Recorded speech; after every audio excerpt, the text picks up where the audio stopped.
본 방송에서 제공하는 투자 정보는 투자 판단에 대한 조언입니다. 방송에서 제공하는 주식의 가치, 가격 상승 및 가격 하락에 대해서는 방송사에서 보장하지 않습니다.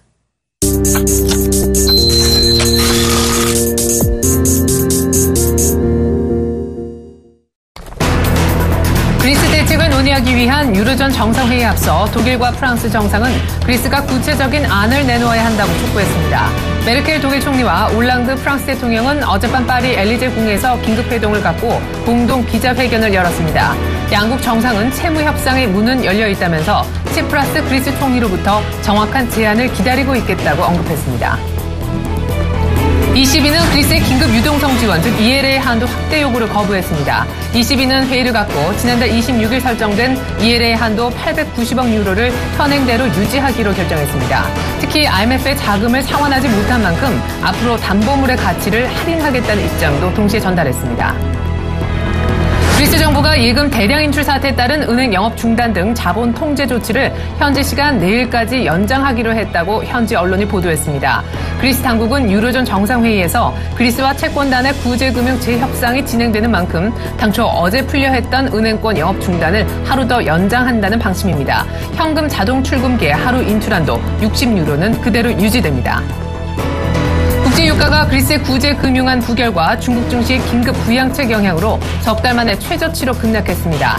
뉴욕 상업거래소에서 서부 텍사스산 원유 가격은 전 거래일보다 배럴당 4.4달러, 7.7% 급락한 52.53달러를 기록했습니다. 이는 지난 4월 이후 가장 낮은 수준입니다. 북해산 브렌트 역시 배럴당 6.3% 떨어진 56.50달러에 마쳤습니다.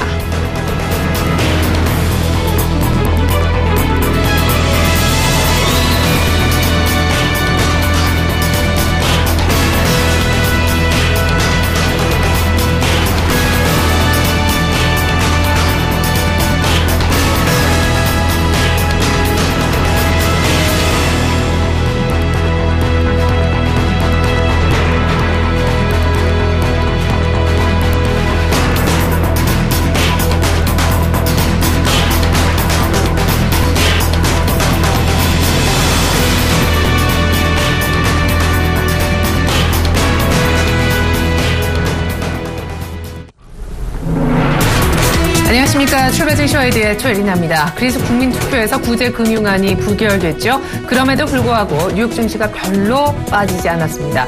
지난주 독립기념일 관련해서 굉장히 짧게 열렸던 뉴욕 증시.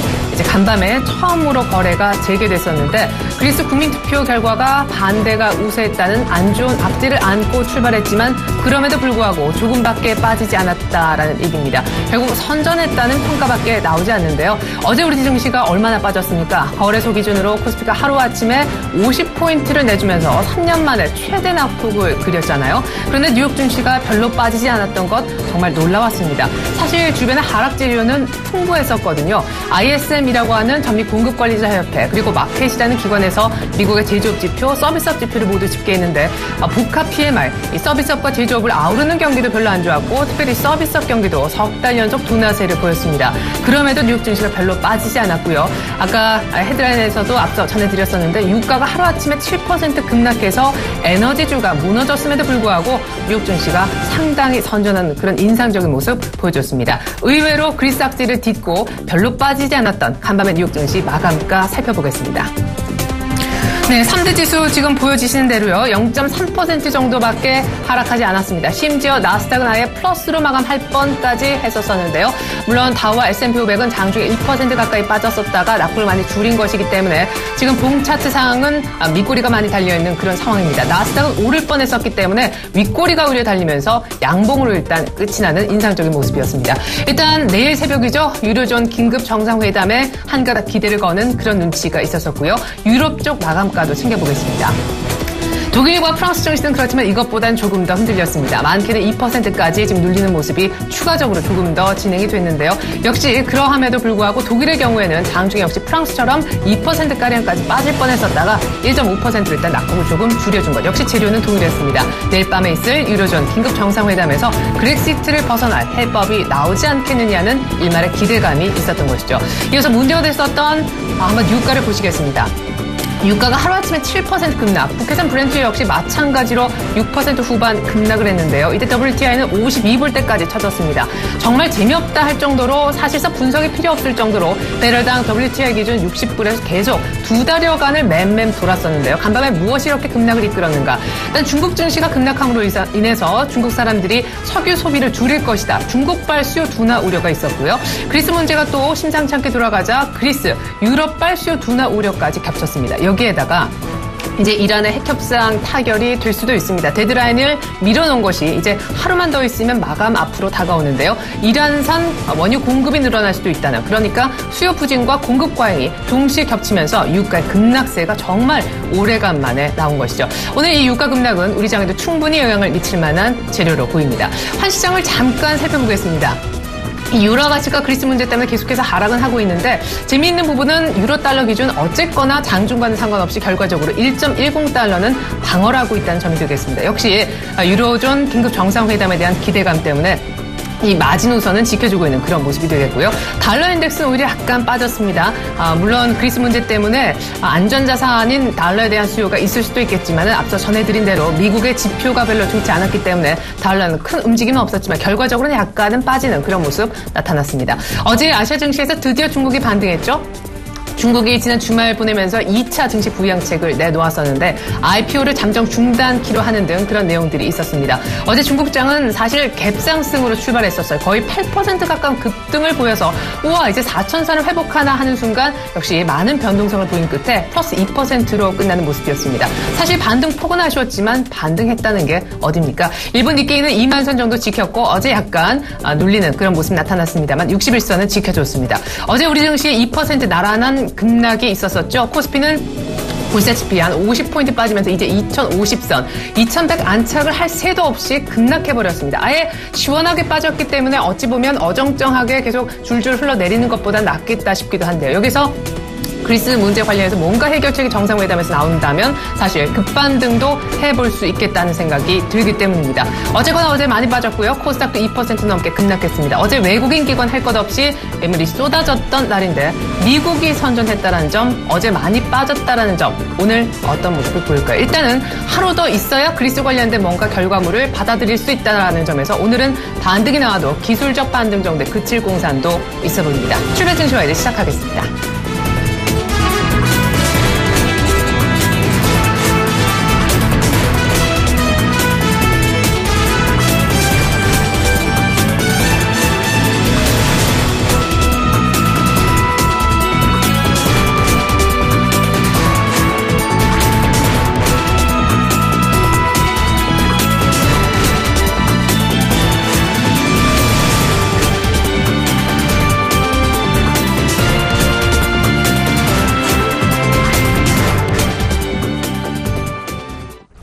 네, 그리스 문제부터 짚어봐야 되겠죠. 오늘은 한국경제연구원 초빙연구위원을 맡고 계시자 건국대 특임 교수이신 오정근 교수님 전화 연결해서 얘기 나눠보겠습니다. 교수님 안녕하세요. 네, 안녕하세요. 네, 자 그리스 국민의 선택은 강력한 긴축에 대한 반대였습니다. 정말 예상을 뒤엎고 그리스 국민투표 결과 반대가 60% 이상을 차지하면서 압도적으로 나왔는데요. 국민투표 결과 어떻게 보셨습니까? 네, 사실 저는 그 국민투표 결과가 본래 아마 구제금융 주는 대신에 긴축을 하고 구조 계획을 해야 한다는 것에 반대할 것으로 예상을 했었거든요. 근데 이상하게 여론조사들은 반대로 나왔었어요. 왜냐하면 제가 그렇게 예상했던 가장 큰 이유는 첫째로는 현재 그리스 국민들이 거의 절망 상태에 빠져 있는 상황이라서 긴축을 안 하겠다. 그다음에 비들 탕감을 해주겠다. 라고 하는 선동적인 정치인의 선동에 넘어갈 수밖에 없는 그런 상황이고요. 청년들은 거의 실업률이 50%가 넘고 전체 그 실업률도 26%에 달하고 있는 상황이고 또 이것을 그리스의 많은 부채들을 현재 그리스에 제가 아침에 체크해 보면 그리스의 총 외채가 임으로써 5천억 달러를 넘어서고 있어요. 얼마 전에도 3천억 달러였는데 지금 벌써 몇 년 전마다 더 늘어났는데 이걸 갚으려면은 최소한 5, 6년 이상은 그야말로 허리띠를 졸라매야 하기 때문에 현재 거의 국가가 주는 연금이나 보험에 의존하면서 근근히 살아가는데 앞으로 5, 6년 동안 허리띠를 졸라매야 한다는 그 불안감 때문에 자연적으로 선동에 넘어갈 수밖에 없었고 또 투표 과정도 투표 많이 보도되지만 투표 용지 자체도 아주 애매하게 그 긴축안을 반대할 수 있도록 그렇게 돼 있기 때문에 당연히 반대할 수밖에 없을 것이다 이런 생각을 저는 하고 있었습니다. 네, 경제난에 빠져 있고 지금까지 사실 힘들게 5년을 생활했던 그리스 국민들이기 때문에 아마 많은 사람들이 혹시 찬성하지 않을까 채권단 쪽이 유리하게 그렇게 내다봤지만 교수님만은 반대를 예측했었는데 일단 교수님 예측대로 결과가 나왔네요.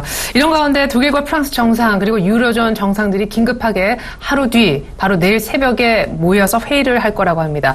이 회의 내용에는 그리스의 새로운 제안을 이제 검토를 하게 될 텐데 결국 이 내용은 헤어컷 즉 채무를 얼마나 탕감해 줄 건가 이것이 거론될 것이다 하는 분석이 많네요. 지금 제가 보기에는 이제 그리스의 채권을 더 탕감해 주기에는 사실은 이제 그리스가 어쨌건 그리스가 과거에 80년에 이제 그 파반드로스 정부 사회당 정부가 들어서면서 시작된 이 엄청난 파국의 시작을 너몰의 파국이 이제 과도한 복지를 하는 바람에 결국 이렇게 된 건데 공무원연금 때문에 그런 건데 어쨌거나 그 원인을 따지기 전에 현재 그리스가 어쨌든 돌파구를 찾으려면은 현재 부채를 좀 탕감해주고 그 다음에 좀 구조금융을 주는 수밖에 없는데 문제는 이제 그 대가로 그러면 뭔가를 그 돈이 전부 다 세금을 내는 독일이나 네덜란드 같은 북유럽의 돈이거든요. 그러면 그 나라 국민들에게도 납득을 시키려면은 그리스도 뭔가 허리띠를 졸라매야 된다 이런 얘기거든요. 근데 제가 그 그리스와 채권단의 쟁점을 보니까 결과적으로 그리스는 연금에 과도한 삭감은 안 된다. 이제 그거거든요. 그 대신에 이제, 법인이라든지, 고소득자의 세금을 더 늘려서 문제를 해결하자. 이런 얘기고, IMF라든지 혹은 ECB라든지 유로존의 입장은 기업이 살아나야 되기 때문에 기업이라든지 고소득자의 세금을 더 부과하는 것은 문제를 더 악화시키는 것이다. 결과적으로, 돈을 많이 쓰고 있는 연금을 줄여야 한다 하는 그것이 이제 쟁점인데, 제가 보기에는, 결과적으로 이제 막판에 잠정적인 돌파구, 최종 돌파구는 아니고 예컨대 남아있는 2차 구제금융 72억 유로를 일부 지급하면서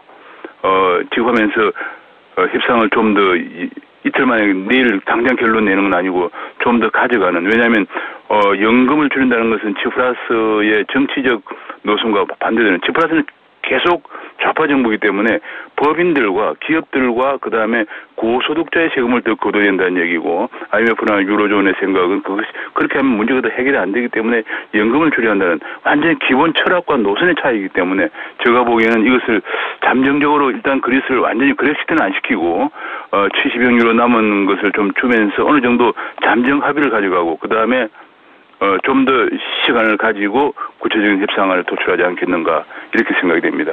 예, 그래요. 지금 72억 유로 중에 일부를 주게 되면 어떻게 되죠? 일단 이번 7월에도 지금 줄줄이 계속 부채 상환 일정들이 돌아오고 무엇보다 고비는 ECB에 이번에 갚아야 되는 그런 돈이 35억 유로 이번 달 20일에 만기가 돌아오게 됩니다. 앞서 IMF 돈 한 15억 5천억 유로 정도 안 갚은 거 플러스 35억 유로 하면 대충 50억 유로가 넘어가게 되는데 최소 50억 유로 이상은 사실상 72억 유로는 거의 다 받아야 될 것 같은데요. 유로존도 그렇게까지는 안 할 겁니다. 유로존도 지금 이제 독일의 메르켈이 결국은 긴급 구제금융의 40%를 독일이 부담을 하고 있는 상황인데요. 제가 보기에는 그 절반 정도를 주면서 한 보름 정도 더 시간을 가지고 아까 얘기한 기본 노선과 시각의 차이 이걸 좁혀야 되거든요.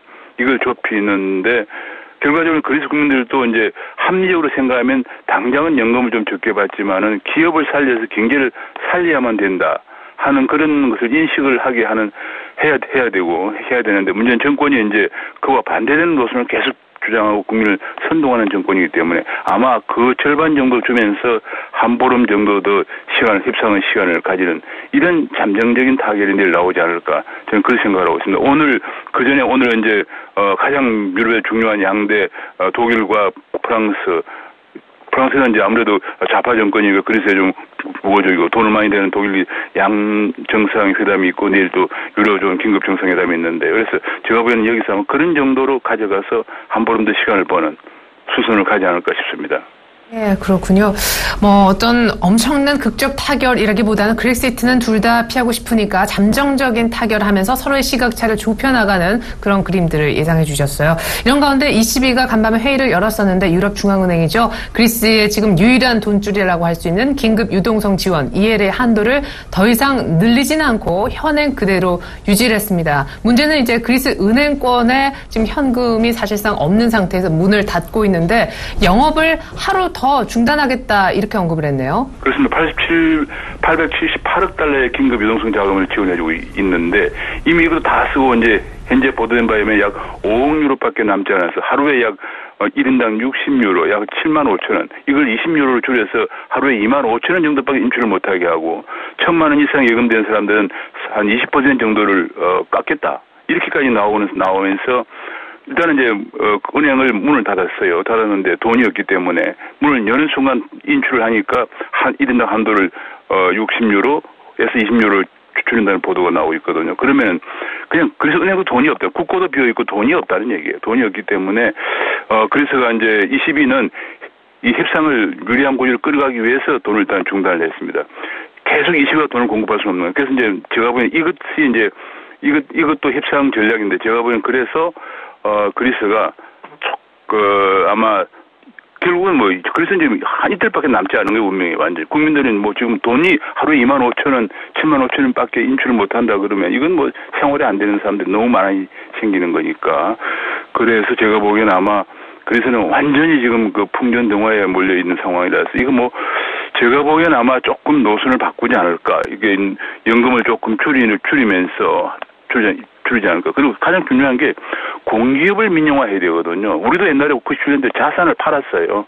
그런데 공기업 민영화를 안 하고 중단을 했어요. 그러니까 뭐냐면 한마디로 그래서는 공직이 그냥 400만 명 정도 되는 경제활동 인구 중에서 공직이 한 100몇십만 명 정도 돼요. 공무원이 85만 명이고 그다음에 남은 공기업 해가지고 한 100만 명이 넘는 사람들이 공공부문에 근무하고 있는데 이걸 줄여야 되는데 이거를 자산 매각을 안 하는데 이 부분에 관해서 제가 그래서 계획안을 보니까 민영화를 재개하겠다고 했으니까 이런 걸 좀 하면서 잠정적인 합의로 가지 않을까 생각을 합니다. 네, ECB가 그리스 지원 한도를 늘리지 않고 유지하는 것도 또 하나의 간접적인 지금 그리스에 대한 압박 카드로 좀 작용을 하고 있네요. 만약에 그리스시티는 아마 현실화되지 않겠다라고 얘기하셨지만 그리스의 유동성이 일시적으로 끊긴다면 그러니까 유로존을 탈퇴하진 않아도 자체 통화인 드라크마를 쓰면서 유로존에 남을 시나리오는 좀 가능성이 있다 쪽으로 거론이 되던데요. 제 얘기했던 아닌데요. 네. 그 G-유로라고 그래서 그릭 유로죠. 일시적으로 그리스가 도저히 해결이 안 되기 때문에 그리스 중앙은행이 일시적으로 그릭 유로, G-유로를 발행을 해서 그 돈 가지고 일단 뭐 사람들이 상거래가 돼야 되니까. 근데 문제는 그리스는 그것이 그 정도는 갖고 해결이 안 되는 것이 그리스는 1년에 한 650억 달러를 수입을 하고 350억 달러를 수출한 나라예요. 그럼 300억 달러의 무역 적자가 나는데 이게 뭐냐면 이제 원자재 같은 걸 수입하고 생필품을 수입해 와야 되는데 당장 그리스가 보도를 내면서 어느 국제금융기관도 무역신용을 안 줍니다. 보통 무역하면 한 3개월 정도 무역신용을 써서 이제 거래하는데 무역이 올 수도 되고 있어요. 그렇기 때문에 제가 보기에는 뭐 그냥 우선 국내라도 거래가 되기 위해서 G-유로를 발행하는 것도 하나의 방안으로 그런 드라크마로 완전 복귀 전에 과도기적인 통화를 발행해서 현재 그야말로 신용기행책이라고 그래요. 은행이 문을 닫아버리기 때문에 기업들이 완전히 가동이 안 되고 있어요. 그래서 신용기행책 상태를 해결하기 위해서 G-유로 같은 잠정적인 화폐를 도입할 가능성도 있습니다. 예, 그렇군요. 일단 자체적으로 통화를 찍어내면 어느 정도 숨통을 튀게 할 수는 있으니까요. 일단 협상 계속 진행 과정을 좀 지켜봐야 될 것 같고 이렇게 그리스 문제가 좀 장기화되고 질질 끌다 보니까 미국도 좀 신경을 쓰지 않을까 하는 분석 속에 미국 연준도 아마 금리 인상 시기를 교수님이 당초 내다보셨던 것처럼 한 연말 12월 정도에 인상을 시작할 것 같은 그런 분위기 감지되고 있어요. 그런 분석들이 많네요. 네, 그렇습니다. 제가 보기에는 옐렌도 그래서 이제 그 중요 정책당국자는 말을 조심해야 되는데 제가 보기에 말에 발목이 잡힐 것 같아요. 금년 중에 언젠가는 해야 한다고 했는데 그럼 연말까지 가는데 이 그리스 사태가 터지고 해서 유로존의 성장률이 다시 주저앉게 되면은 그리고 또 9월 달에 또 포르투갈 선거가 있거든요. 그러면 제가 보기엔 아마 내년으로 넘어갈 가능성도 있어요. 지금 이제 세계 경제가 워낙 중국도 지금 경착륙 우려가 대두가 되고 있고 워낙 좋지 않기 때문에 미국만 생각해서 미국도 왜냐하면 결국 수출을 해야 되는 나라이기 때문에 아마 연말이나 아니면은 내년 초 인상으로 넘어갈 가능성이 있습니다. 네, 그리고 사실 이렇게 그리스 문제가 계속 시끄럽게 되면은 유로화 가치가 떨어지고 상대적으로 강달러로 돌기 때문에 미국도 아마 부담스러운 국면이 이어질 것 같습니다. 어쨌거나 미국이 거의 연말에 미국의 금리를 올리거나 심지어 내년으로 금리 인상 시기가 이연될 가능성까지 얘기해 주셨어요. 끝으로 유가가 급락했습니다. 말씀해 주신 중국의 경기 둔화, 그러니까 중국으로부터의 어떤 유가에 대한 석유에 대한 수요 둔화 전망까지 그리스 사태하고 겹치면서 난 결과였는데 유가는 이렇게 되면은 50불대로 아예 고착화될 가능성도 있는 건죠. 이란 핵 협상 결과도 조금 뒤에 듣게 되잖아요. 네, 그렇습니다. 유가는 이제 유가는 원래 약 달러일 때가 유가 강세를 보이는데 안전자산 선호 때문에 달러 강세를 보이면서 유로 시장 그 석유 시장의 돈들이 달러화 시장으로 옮기면서 자연적으로 약 석유 가격을 갈 수밖에 없는 상황이고요. 한 가지 재밌는 건 지난번에 제가 언젠가 한번 그리스에 가장 필요한 자금이 한 500억 유로가 필요할 거다라고 생각했었는데 이번에 IMF 보고서에서 519억 유로를 얘기했더라고요. 그래서 제가 보기에는 아마 그 정도가 일단은 그리스가 후내년을 넘길 수 있는 돈이고, 그러나 그걸 주는 대로 대신 아까 허리띠를 졸라매야 되고, 석유 가격이 $50가 되면 지금 이제 가장 큰 문제가 되는 게 러시아입니다. 러시아의 부도 가능성이 커지기 때문에 이것이 또 하나의 세계 경제의 핵폭탄이 될 가능성이 있습니다. 그리스로 인해서 달러가 강세가 되면서 석유 가격이 달러당 50배를대로 떨어지면은 석유 수입에 의존하고 있는 러시아의 부도가 생기면서 자원 의존도가 높은 신흥시장국의 위기가 오면서 내년에 세계 경제에 또 하나의 먹구름이 될 가능성이 커집니다. 네. 그래요. 오늘 이렇게 해서 그리스 사태가 미치는 영향력까지 쭉 미국 경제 그리고 유가 부분까지 짚어봤습니다. 지금까지 건국대 특임 교수를 맡고 계신 오정근 교수님의 분석 들어봤습니다. 고맙습니다. 네, 감사합니다.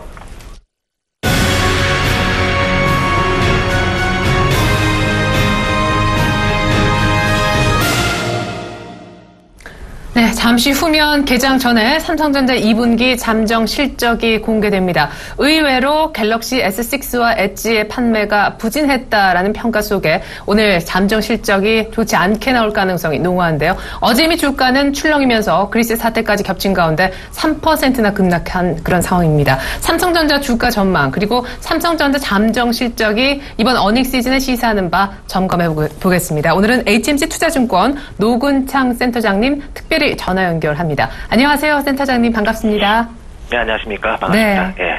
그래서 삼성전자의 2분기 영업이익 지금 눈높이가 많이 낮아지고 또 낮아져서 7조 대도 사실 힘들다 하는 전망이 있습니다. 센터장님 뷰도 그러하신지요? 예, 저희는 2분기 매출액을 시장 컨센서스가 54조인데 저희는 51.7조 정도 보고 있고요. 그리고 전체적으로 스마트폰 판매가 생각보다 더 부진해서 2분기 영업이익을 저희는 6.8조로 보고 있습니다. 그래서 현재 시장 컨센서스 7.1조 원 대비 저희 예상치는 좀 더 보수적이다. 그렇게 저희는 예상하고 있습니다. 그래요. 6조 원대까지도 지금 얘기가 나오고 있는데 센터장님도 역시 그렇게 보시는군요. 자, 그러면 갤럭시 S6와 S6 엣지가 얼마나 생각보다 덜 팔렸길래 이렇게 IM 부분의 실적이 줄어들면서 전체 영업이익에도 영향을 주게 됩니까? 당초 한 5천만 대 정도는 너끈하게 팔 거다 이런 전망들이 있었었는데요. 네, 그거는 5천만 대는 연간 전망이고요. 네네. 2분기에 시장의 낙관적인 전망이 한 2천만 대 정도였고 저희는 좀 보수적으로 좀 1,800만 대 정도 예상을 했는데 실질적인 출하량은 1,700만 대도 미치지 못한 것으로 보고 있습니다. 그래서 전체적으로 IM 쪽에 기존의 영업이익 예상치가 한 3.5조 정도 보다가 이번 2분기는 실질적으로 한 3조 원 내외가 되지 않을까. 그래서 그쪽에서 한 5천억 정도 차이 나는 게 2분기 실적이 시장 컨센서스를 하회하는 가장 큰 이유다. 저희는 그렇게 보고 있습니다. 예, 그래요. 그러면 삼성전자는 앞으로 어떻게 IM 부분에 대한 어떤 방향을 잡아 나가야 될까요? 사실상 삼성전자가 지금 중저가 스마트폰에 목숨을 걸 상황은 아니고 오히려 파이는 점점점 뺏겨서 삼성전자가 갈 수 있는 방향은 역시나 어떤 고사양 스마트폰 하이엔드 쪽임을 이미 확인을 한 상황일 텐데요. 최근에 어지간해선 스마트폰을 사람들이 잘 안 바꾸지 않습니까? 예. 일단 정확한 지적이시고요. 중저가 같은 경우에는 인도, 인도네시아, 중국, 필두로 해서 대부분 시장에서 이제 그 지역의 로컬 회사들의 점유율이 거의 뭐 50%까지 올라가가지고 삼성이 같이 가격 경쟁하기는 쉽지 않은 상황이고요. 근데 하이엔드는 결국 이제 애플에 대하면 이해에 현재 뚜렷하게 이제 두가 건너사는 제품이 없는 상태인데 어쨌든 삼성은 갤럭시 S6 엣지를 통해서 커브드 디스플레이를 통해서 일단은 전체적으로 관심을 갖는 데는 성공한 것 같은데 실질적인 출하량은 또 그게 못 따라가기 때문에 결국은 이 정도 엣지보다는 좀 더 진화된 엣지 디스플레이 그리고 향후에 이제 좀 더 창출된 플렉서블 디스플레이 이런 걸 통해서 차별화를 하는 전략만이 현재로서는 유일한 해결책이 아닐까 그래 보고 있습니다.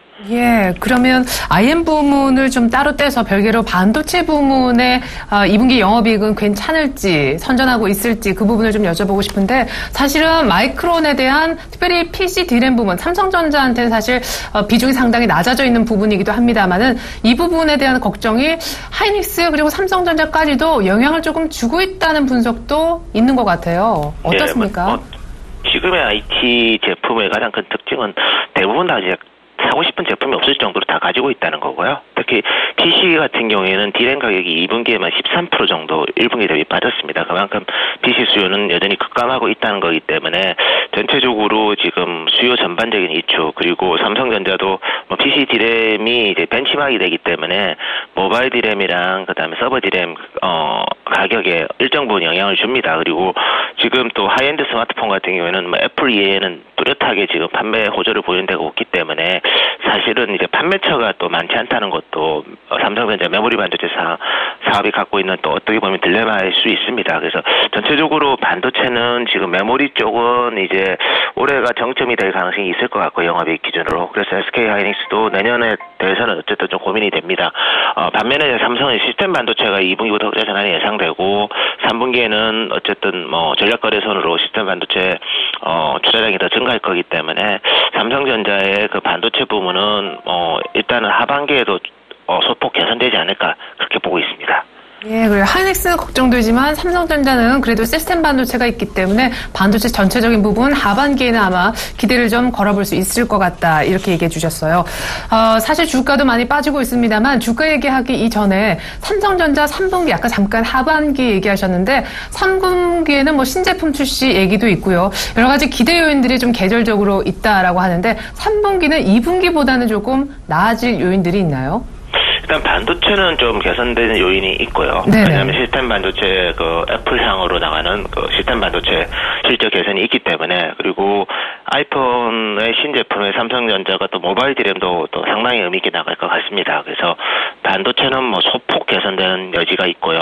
IM은 지금 뭐 2분기 실적에 따라서 좀 변화는 있겠지만 IM은 크게 개선 요인은 없을 것 같습니다. 그리고 이제 뭐 CE 사업부, 디스플레이 패널 사업부도 뭐 2분기가 유사하지 않을까 그래 보고 있고요. 그래서 전체적인 영업이익은 반도체에 달려 있는데 저희가 봤을 때는 또 IM도 또 생각보다 또 3분기 악화될 수도 있기 때문에 3분기 실적은 뭐 2분기보다 크게 악화되기보다는 또 그렇다고 해서 크게 개선되기보다는 2분기와 유사할 가능성이 크지 않나 그래 보고 있습니다. 예. 네, 디스플레이 C라고 하는 가전 부분은 비슷할 것 같고 2분기하고 결국 IM 부분은 조금 더 안 좋아질 가능성인데 IM 부분이 얼마나 더 안 좋아지고 반도체가 얼마나 이를 커버해 줄지가 사실 3분기 실적을 좌우할 것 같습니다. 끝으로 주가 얘기를 여쭤보지 않을 수가 없는데 어제 뭐 그리스 영향도 분명 있었겠지만 삼성전자 주가가 사실 실적으로만 연동되는 것은 아니죠. 우리 시가총액 1위 종목이기도 한데 이제 123만 원도 살짝 하회할 정도로 많이 빠져 있어. 150만 원은 한참 멀어 보입니다. 그러면 3분기 실적도 잘해봐야 한 2분기하고 비슷한 수준일 거고 그럼 주가는 당분간 오버슈팅 좀 크게 세게 올라가긴 좀 어렵겠네요. 현재 PER은 어느 정도인지요? 지금 PER은 뭐 이제 8.9배 정도 되고요. PBR은 1.2배 정도 되니까 사실 뭐 시장 평균보다 상당히 낮고 반면에 또 재무 건전성은 뭐 우리나라에서 제일 좋은 회사이기 때문에 밸류에이션상은 분명히 매력은 분명히 있는 거고요. 다만 이제 요즘 시장의 특징이 모멘텀이 없으면 또 주가는 안 가기 때문에 펀더멘탈상 그렇게 개선 요인이 없다면 오히려 다른 쪽에서 찾아야 되지 않을까. 그거는 이제 주주환원 정책이랑 뭐 이런 다른 이벤트들이 나올 때 주가가 좀 의미 있게 반등할 것 같고 두 번째는 뭐 최근에 원화가 생각보다 약한 방향으로 가고 있기 때문에 지금 뭐 그리스 문제 때문에 원화가 좀 더 이제 약하게 진행된다면 요거는 또 실적이 업사이드가 되는 거거든요. 그래서 지금은 조금은 약간 좀 방어적인 자세로서 주주환원 정책과 환율 동향에 오히려 삼성전자의 전체적인 주가의 방향성에 캐탈리스트가 되지 않을까 그래 보고 있습니다. 네, 끝으로 한 가지만 더 여쭤보겠습니다. 최근에 엘리엇의 삼성물산 지분 매입으로 인해서 또 사실 삼성물산과 제일모직의 합병 얘기가 먼저 나왔었고요. 소위 삼성그룹의 지배구조 이슈가 혹시 삼성전자 주가에 조금은 부정적인 요인으로 작용하고 있다고 보시는지, 실질적으로 얼마나 주가에 영향을 주고 있는 건지요? 제가 봤을 때는 전혀 그렇지 않고요. 네. 그거는 어떻게 보면 시장의 심리적인 부분인 거고, 사실은 오히려 엘리엇 사건을 통해서 우리가 저는 앞으로는 삼성전자가 엘리엇 때문에 더 주주 진화 정책을 많이 펼치지 않을까. 왜냐하면 외국인 투자자들에 대한 어떻게 보면 조금 달램이 필요할 것 같습니다. 특히 삼성물산하고 달리 삼성전자의 외국인 투자 지분율은 51% 넘기 때문에 오히려 훨씬 더 그런 부분에서는 취약하기 때문에 이번 엘리엇 사건을 계기로 해서 삼성전자는 좀 더 주주 진화적인 정책을 상당히 의미 있게 진행하지 않을까, 저는 그렇게 개인적으로 생각하고 있고요. 오히려 그 부분보다는 펀더멘탈이다, 그렇게 좀 봐집니다. 예. 네, 지배구조 이슈로 인해서 삼성전자 주가가 혹시 좀 빠지지 않을까, 그런 것은 그냥 센티멘트에 의한 우려다라고 보셨고, 오히려 그런 부분은 주주 환원 정책을 더 적극적으로 끌어들일 좋은 계기다라고 분석해 주셨습니다. 향후 삼성전자 주가는 환율과 주주 환원 정책에 따라 달려 있겠네요. 2분기 실적 그리고 3분기 실적 기대는 크게 가지면 안 될 것 같습니다. HMC 투자증권 노군창 센터장님의 분석으로 삼성전자 실적과 주가 전망 들어봤습니다. 센터장님 감사합니다. 네, 고맙습니다.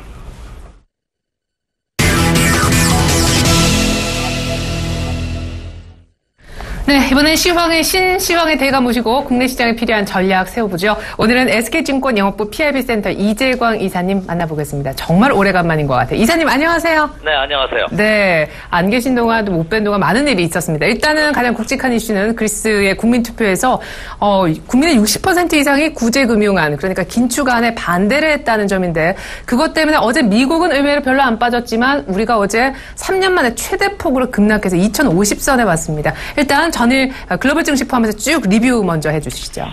네, 사실 지난주 제가 이 시간을 통해서 여러분을 찾아보면서 지난주는 사실 중국의 추가 조정 여부가 굉장히 관건이다 하는 말씀 이미 드렸습니다. 그래서 단기 반국면에 진입한 것은 사실입니다만 중국의 반등 탄력도를 감안해라 하는 말씀을 드렸는데, 지난주에도 이렇다 할 반등을 하지 못한 가운데 하락했고요. 자, 그리고 지난 일요일이었죠. 우리나라 시간으로 월요일 새벽이었습니다. 새벽 3시에 결국 그리스 국민투표가 열렸죠. 개표가 됐는데 결국은 뚜껑 열어보니까 많은 전문가들이 예상치를 반하는, 저도 저렇게까지 나올까 하는 생각을 했습니다. 여러분도 아시다시피 61%가 국제채권단의 구제금융안을 국민들이 반대를 해버렸습니다. 긴축 필요 없다 이거죠.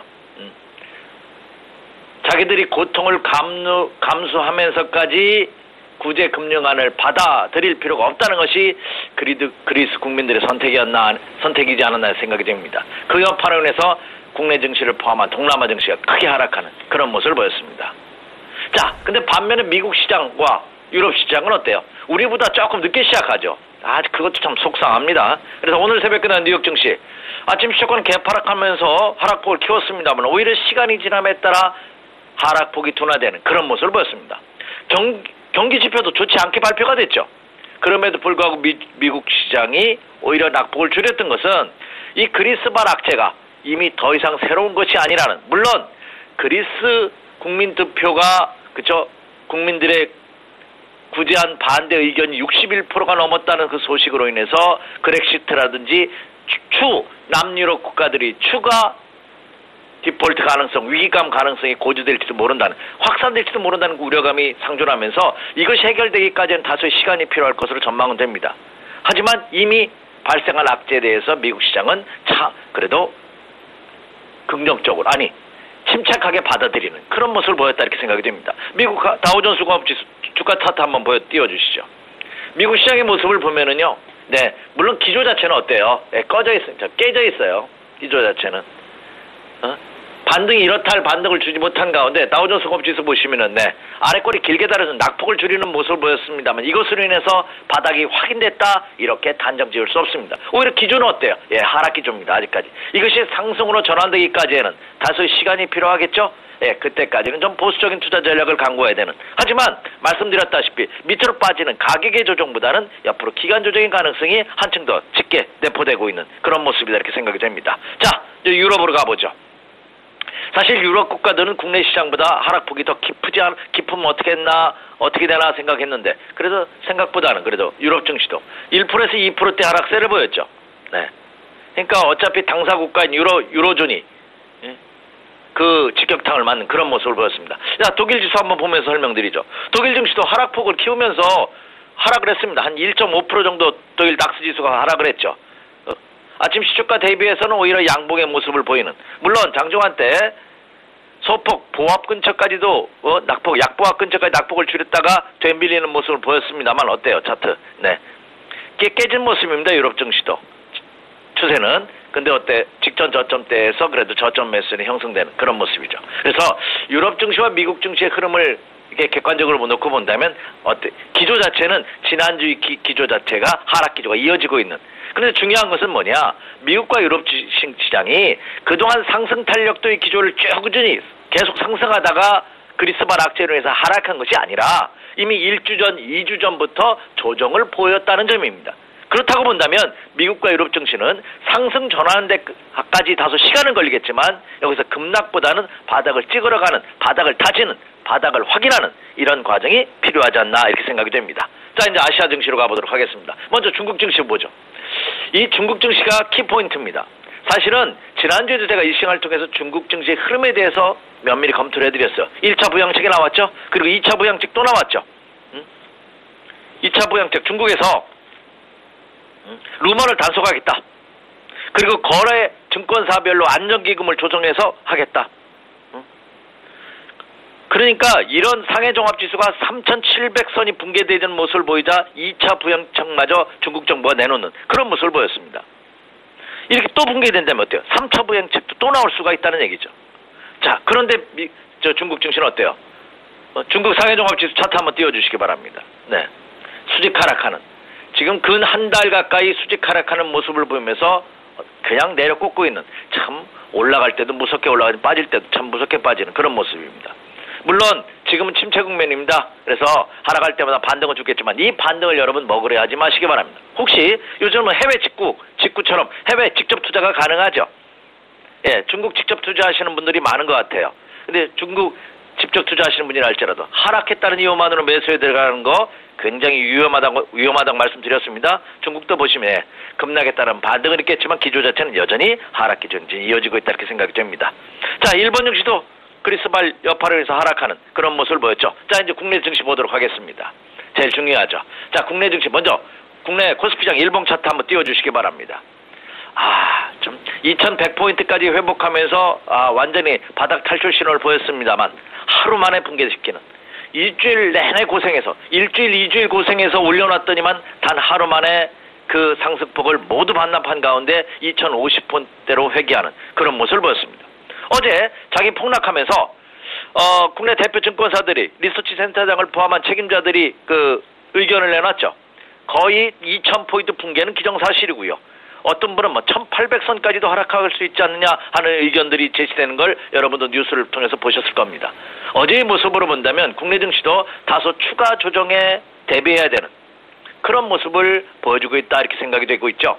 그래서 지난주보다는 금주가 상당히 추가 조정에 대한 우려감이 증대되는 그런 모습을 보여주고 있습니다. 그러면 결론적으로 말씀드려서 이제는 매수보다는 리스크 관리에 조금 더 신경을 써야 되는 그런 모습이 아닌가 이렇게 판단이 되고 있습니다.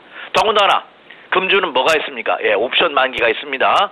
그렇기 때문에 그 옵션 만기주, 물론 이번에 돌아오는 옵션 만기는 선물과 연계되지 않은 옵션 시장 단독의 만기이기 때문에 그 여파는 크지는 않을 것입니다만 그러나 심리적은 다소 우려감이, 투자 심리는 다소 위축될 가능성이 크지 않을까 이렇게 생각이 됩니다. 자, 그럼 다시 한번 정리를 할게요.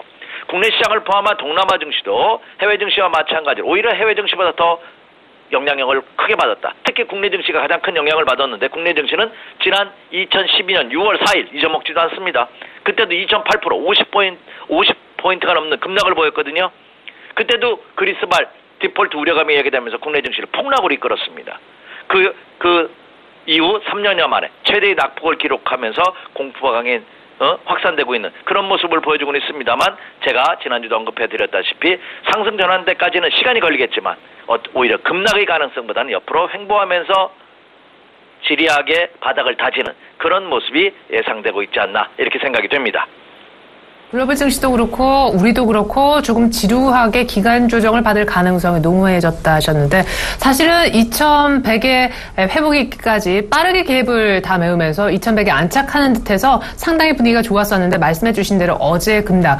근데 늘 이사님이 그런 얘기해 주셨었잖아요. 어설프게 빠지는 것보다 화끈하게 빠지면 또 화끈하게 올라올 가능성도 있다. 아닌 게 아니라 지금 스케줄상 보면은 바로 내일 새벽에 유로존 긴급 정상회담이 있는데 뭐 극적 타결까지는 아니라 할지라도 간밤에 뉴욕도 별로 안 빠졌고 여기서 뭔가 나오면 또 급반등 해볼 수 있지 않을까 이런 기대감을 개인들이 또 갖고 계실 것 같습니다. 사실 앞서 그리스 문제 워낙 내성이 있어서 뭐 그리스 문제로 빠지면 사십시오 하는 의견들도 많았었는데 어제 의외로 사실 거의 낙폭이 많이 커진 채로 끝이 나서 말이죠. 그 급반등의 가능성은 어떻게 보시는지요? 네, 만약에 오늘은 삼성전자 국내 증시로 보면 가장 큰 이슈가 삼성전자 실적 발표가 있거든요. 어닝 시즌입니다. 내일부터는 미국에서 알코아를 포함해서 펩시 같은 굵직굵직한 기업들이 실적이 발표가 됩니다. 물론 1사분기보다는 실적들이 전체적으로는 좋지 않을 것으로 예상됩니다. 그래서 어닝 시즌에 대한 기대감 좀 낮아질 가능성이 높죠. 또 굵직한 것은 오늘 밤부터 유로존 정상회담이 열리죠. 이 유로존 정상회의에서 회담을 재개하겠다.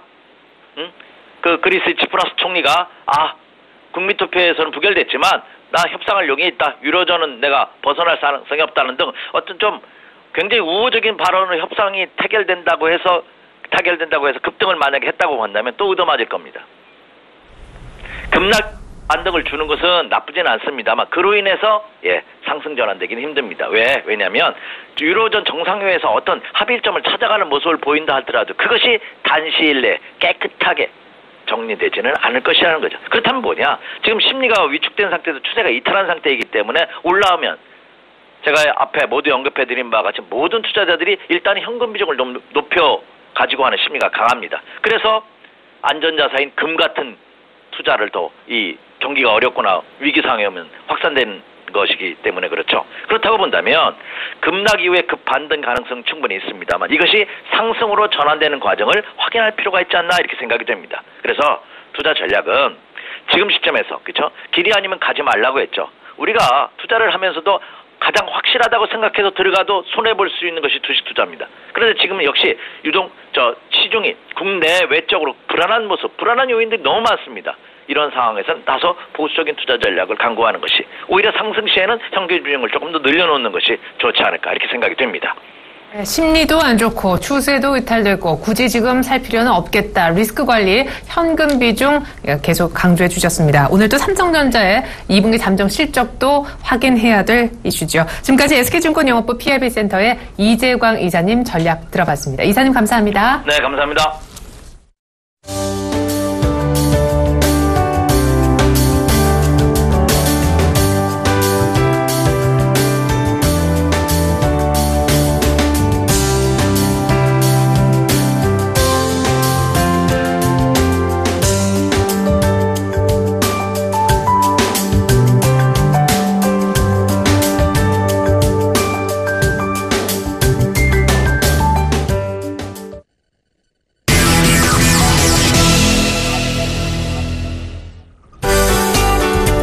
시청자 여러분 안녕하십니까. 신문 읽어준 남자 예병군 멘토입니다.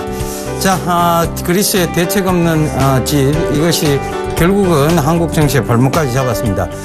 제가 전일 개장 방송에 출연해서 여러분들께 말씀드렸죠.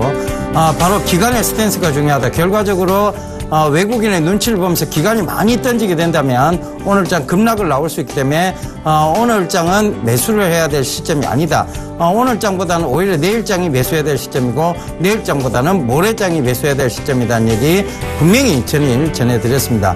아무 근거도 없이 그리스 사태가 영향이 미미할 것이다라고 말한 분들 참 얼굴 보고 싶습니다. 그죠? 결과적으로 지금 그리스가 대책 없는 짓을 한 거예요. 그러면 20일까지는 어떻게든 지금 변동성이 좀 나올 수밖에 없다. 이렇게 받아들이셔야 될 것 같습니다. 일단 스탠스 좀 변화시켜야 되겠죠. 지금 외신 쪽에 살펴보면 거의 그리스 얘기가 주를 이루고 있어서 그 외신 쪽의 얘기는 오늘 짚고 넘어가도록 하지 않도록 짚고 안 넘어가도록 하겠습니다. 자, 바로 국내 서울경제신문 살펴보면서 얘기 이어가겠습니다. 그리스 채권당 강대강 충돌 살얼음판 독일하고 22선택만 남았다 이 얘기 나오죠. 결국은 독일이 지금 화가 나서 그리스를 버릴 거라면 결국은 어제 올랑드 프랑스 대통령하고 얘기 안 나눴습니다. 그러면 독일 역시 그리스를 울며 겨자 먹기 식으로도 끌어안겠다는 얘기입니다. 그러면서 그 부분 지금 선택에 대한 부분들은 명확해졌고 대신 그리스가 문제예요. 그리스가 또 독일하고 22가 제시한 채무 협상안에 대해서 국민투표 또 붙이겠다 해보면 이건 또 진짜 장난질 치는 것밖에 안 되죠. 워낙 대책 없는 총리에 대책 없는 국민들이다 보니까 그런 장난이 또 한 번 나올 우려 없지 않아 있습니다. 그래서 20일까지는 어떻게든 변동성이 나온다고 좀 보셔야 될 거니까 이런 기사들을 통해서라도 우리가 방망이 지금 좀 짧게 잡고 가야 되는 시점입니다. 20일까지는요. 그런데 20일까지 주구장창 하락하지는 않습니다. 왜냐하면 지금 다음 달에 당장 추경이라든가 이런 여러 부분들이 있기 때문이죠. 결과적으로 시장의 호재와 악재가 어느 정도는 공존한 장이고 그리스에 대해서 또 좋은 얘기가 나오면 바로 또 상승이 가능한 장. 그러니까 이게 지금 박스권 내로 지금 급변동성이 나올 수 있는 그런 장이라는 거 참고해 보시면 좋겠습니다. 그거 살펴드리려고 이 기사 뽑아가지고 왔죠. 자, 그 다음 기사입니다. 한국형 다우지수 K탑 30, 13일 나온다. IT 비중 32%로 최고다. 자, IT 국가니까 IT 비중이 당연히 높을 수밖에 없는데, 자, 이거 왜 뽑아왔느냐 하면요. 한국형 다우지수 K탑 30, 우리하고 별 의미 없습니다. 결과적으로는 지금 어닝 쇼크 수준에 있는 대기업들이 많기 때문에 이거 볼 필요 없다는 얘기고요. K탑 30에 대해서 저는 이렇게 좀 묻고 싶습니다. 한국거래소에 결국은 이것은 파생 상품을 더 만들기 위한 것밖에 되지 않는다. 그럼 변동성을 더 주기 위한 것이고 외국인들 짤짤이판 만드는 것밖에 안 된다는 것이죠. 그러니까 결국은 뭐냐면 외국인들에 대한 적절한 과세 조치 그게 선행되지 않고서는 이 한국형 다우지수 K탑 30도 역시 외국인들의 짤짤이판으로 변할 가능성이 높다. 이것으로 인한 파생 상품이 웹더독 현상을 일으키면서 몸통이 꼬리가 몸통을 흔드는 이상한 현상을 계속 보일 수밖에 없다는 것이죠. 어떤 대책이 있고 그 다음에 이런 상품들이 나와야 할 것으로 저는 생각합니다. 그래서 이 부분은 좀 우리가 반성해야 될 부분 아닌가 꼭 좀 참고해 보셨으면 좋겠습니다. 그나마 다행인 것은 IT 비중이 높다는 것은 사물 인터넷에 대한 부분들 그리고 앞으로 전자 쪽의 성장성에 대한 부분들을 의미하는 것이기 때문에 그 점 참고해 보셨으면 좋겠습니다. 자, 새누리 본회의 불참소 61개 법안 단독 처리했습니다. 자, 여기서 보면 좀 주목해 봐야 될 게 뭐냐면 크라우드 펀딩 법안이 통과가 됐고요. 그러니까 창업 벤처 회사들이죠. 그러니까 창투사들 여러분 보시란 얘기입니다. 에이티넘 인베스트, 그 다음에 대성창투 이런 종목군들이 오늘 급등세가 좀 나올 수 있다는 것을 의미합니다. 그 점 참고해 보셨으면 좋겠고요. 결국 이 크라우드 펀딩 법안이 통과됐다는 것은 그들의 이익이 점점 늘어날 수 있다는 것이죠. 그들의 투자처가 많아질 수 있다는 것입니다. 그 점도 참고를 해 보셨으면 좋겠습니다. 그 다음에 대부업체 TV 제한한다 하는 게 있었는데 지금 또 하나 더 살펴봐야 될 것이 원격 의료와 의료 광고를 허용하도록 하는 의료법 개정안도 야당이 반대하고 있어서 타협 가능성이 크지 않답니다. 그래서 이 부분이 바로 또 원격 진료와 그다음에 유헬스케어 쪽에 오늘 시장에서 발목을 좀 잡는 요인이지 않을까 싶어서 그거 말씀드리려고 여기서 잡아왔으니까요. 꼭 좀 참고해 보시고요. 에이티넘 인베스트 대성 창수입니다. 자, 요게 오늘 크라우드 펀딩 법안 통과로 인해서 충분히 좀 급등세가 나올 수 있다는 것이죠. 자, 다음 기사입니다. 삼성전자 지금 반도체 쪽에 힘을 기울이는 이유가 있습니다. 삼성전자 2TB 소비자용 솔리드 스테이트 드라이브를 출시했답니다. 자, 이 솔리드 스테이트 드라이브 여러분 제가 강조 많이 드렸었죠. 하드 디스크 드라이브 방식에서 벗어나서 이 솔리드 스테이트 드라이브 방식은 지금 읽기 쓰기 속도가 10배라는 거 그 점도 참고해 보셨으면 좋겠고요. 이런 시장에서 계속 우리가 위를 차지하고 있다는 거, 삼성전자가 지금 스마트폰의 의존도가 낮아지고 있다는 것은 장기적으로 봤을 때 저는 이 반도체 비중하고 어느 정도 균형을 맞춰 나가고 있다는 것은 저는 장기적으로 봤을 때 삼성전자의 호재라고 받아들이고 있습니다. 스마트폰 비중이 너무 한쪽으로 치우쳐도요, 한쪽에서 어떤 우려가 나오면 이것은 급락을 만들어낼 수 있지만 스마트폰 점유율도 어느 정도 차지하고 있는 쪽 속에서 이 발맞추기가 어느 정도 진행이 되면서 같이 성장을 해 들어간다라고 본다면 삼성전자는 향후에 괜찮으리라는 것이 제 생각입니다. 그래서 이 부분도 꼭 좀 참고를 해보셨으면 좋겠습니다. 어느 한 기업이요, 한 산업 쪽에 너무 많이 목을 매달고 있다.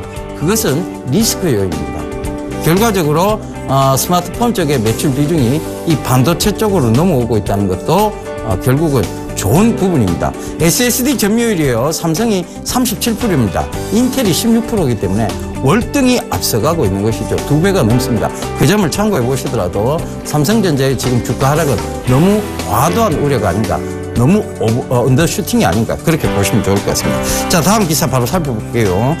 기사는 제가 오늘 빨리 하면서 다 살펴봤네요. 자, 투자 제안 또 오늘 말씀드리겠습니다. 결국은 스탠스는 변화를 줄 수밖에 없습니다. 그러니까 이 스탠스 변화는 불가피한 시장인데, 일단은 7월이 한 달 동안은 어찌됐든 7월 20일까지는 그리스가 고춧가루 뿌린 덕분에 왔다 갔다 기침도 한번 했다가 또 이래 기침하고 난 다음에 좋은 기분도 좀 가졌다가 또 기침 한번 했다가 또 좋은 기분 가졌다가 이걸 반복해야 되는, 그러니까 심하게 급등락을 좀 반복을 하면서 어떤 횡보 구간을 좀, 즉 박스권 구간을 만들어내는 구간이라고 보시면 되겠습니다. 자, 여기에 대해서 제가 이번 주에 강연을 합니다. 7월 11일 토요일 오후 1시인데요. 썸머랠리에 관심 가져야 할 업종, 저는 썸머랠리가 다시 온다고 보고 있습니다. 물론 7월은 아닙니다. 이제 뒤로 늦춰졌죠. 그리스 때문에. 그래서 이런 부분들을 얘기해 드릴 건데요. 용인문화재단 아르피아 스포츠 센터 1층 이벤트홀에서 진행을 하니까요. 여러분들 많이 참석하셔서 좋은 얘기 듣고 가셨으면 좋겠습니다. 참가비 무료고 문의 전화 1577-7451번입니다. 저는 이만 물러가고요. 모레 다시 인사드리도록 하겠습니다. 감사합니다. 예병군이었습니다.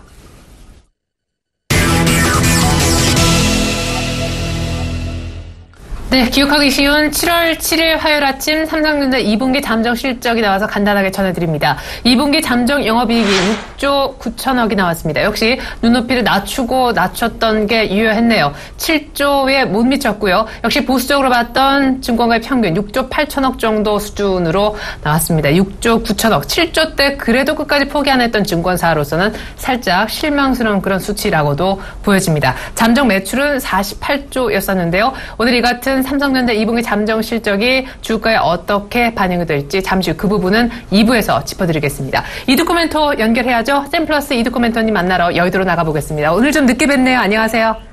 반갑습니다. 네, 삼성전자 조금 전에 2분기 잠정 실적 나오긴 했지만 어제 실적 보기 전에 그리스 때문이기도 하지만 3% 급락했습니다. 시장에 있어서 삼성전자, 현대차 굉장히 중요하게 보셨는데 거의 연중 최저가. 아니 코스피가 2,050으로까지 급락했거든요. 전문가들이 전부 다 보수적으로 돌아서고 있고 일부는 2,000을 지키네 만에 그런 얘기합니다. 시장 뷰 어떻게 가져가고 계신지요? 상당히 좀 우스꽝스러운 소리인 것 같습니다. 전문가분들 내려갈 때 또 더 내려간다 얘기하고 올라갈 때 또 계속 또 올라간다라 얘기하고 상당히 좀 어떻게 대응을 하는 건지 개인적으로 조금 어이가 없는 그런 상황이 되겠는데, 자, 일단 어제 같은 경우에도 1차적인 지지라인 확인을 하자라고 좀 말씀드렸던 2070포인트가 무너지는 그런 모습이었습니다. 일단 지수 상방 2120포인트까지 열어놓은 그런 구간에서 2110포인트를 찍고 급락이 나온 그런 모습이었는데, 자, 오늘부터 어느 정도 중요한 구간에 들어왔다라고 좀 봐야겠습니다. 그동안 이제 제가 지수를 좀 말씀을 드릴 때 상방 2120포인트를 기준으로 해서 박스권으로 들어갈 확률이 높다라고 좀 말씀을 드리면서 이번에 하락이 큰 폭의 하락보다는 조정식 매수할 수 있는 기회로서 활용을 하기 위해서는 전저점까지는 열어두고 대응해야 된다라고 계속적으로 좀 말씀을 좀 드렸기 때문에 이번 지수의 하락은 물론 오늘 같은 경우에도 일단 상승 출발할 것으로는 예상이 되는 그런 상황이지만은 현재 구간 상승과 하락에 대한 변동성은 커질 수 있다는 부분들, 일단 그 부분들이 전저점 유지하게 되면서 하반 경직성이 나와줘야 된다는 점 계속적으로 좀 강조를 드리고 있는 그런 부분들이 되겠습니다. 자, 해서 일단 2차 지지 121선에서의 어떤 경직성 나와주는지 좀 확인하시되 상승하는 종목들보다는 바닥권에 있는 종목들 재료가 있으면서 종목들도 매수보다는 매집하는 과정들의 연속성을 있으셔야 된다라고 좀 말씀을 좀 드리도록 하겠고요. 자, 증권주들도 좀 마찬가지의 경우가 되겠습니다. 증권주들 지수 2100포인트까지만 홀딩을 하자. 이번 지수 하락 때 2100포인트부터 계속적으로 2010포인트부터 계속적으로 증권주하고 연계돼서 봐야 된다라고 좀 말씀드렸었고, 지수 2100포인트 때 지수가 상승이 나와주더라도 증권주는 상승을 좀 못했기 때문에 이것을 2차, 3차 상승의 어떤 랠리로 보지 마시고 기술적 반등의 성격으로 보자라고 좀 말씀드렸기 때문에 어제 증권주들의 급락적인 부분들, 일단은 당연시되는 어떤 변동성적인 부분들, 하락권역이 들어온 그런 상황이다라고 볼 수가 있겠습니다. 자, 해서 증권주들 일단 전저점까지는 열려있는 그런 상황에서 매수가가 낮으신 분들은 상관이 없겠지만은 계속적으로 말씀드리는 게 매수가가 높으신 분들께서는 트레이딩 관점에서 대응하시면서 큰 손실이 없으셔야 된다라고 좀 계속적으로 말씀을 좀 드리도록 하겠고요. 자, 결국 이제 현재 구간 변동성이 커지는 상황에서 내가 매수한 종목들이 고점에 있냐 저점에 있냐에 따라서 심리적인 상황이 좀 변동이 될 것 같습니다.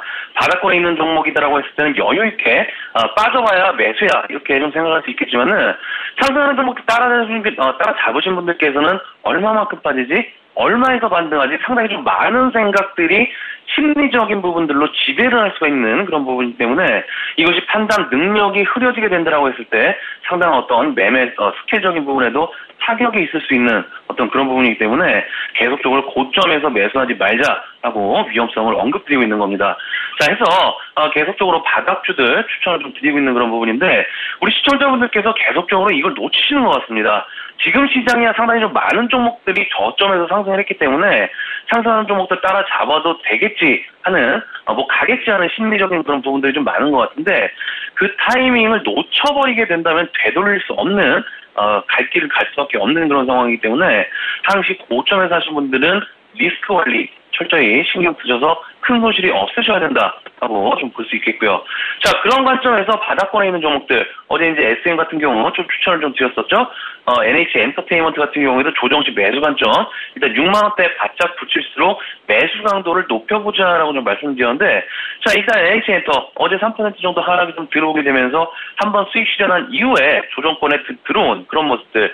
그런데 이제 장 후에 이제 투자별 매매 동향을 좀 보시면은 외국인 기관 동시순 매수가 들어오는 그런 모습이 되겠습니다. 그 폭은 크지 않게 되더라도 조정 시 매수한 주체들이 개인 매도, 외국인 기관 동시순 매수가 들어온 그런 모습이기 때문에 계속적으로 조정 시 매수 관점으로 봐서 외국인 기관들을 흔들어 놔야 되는 어떤 그런 부분들이 아닌가 이렇게 좀 볼 수 있겠고요.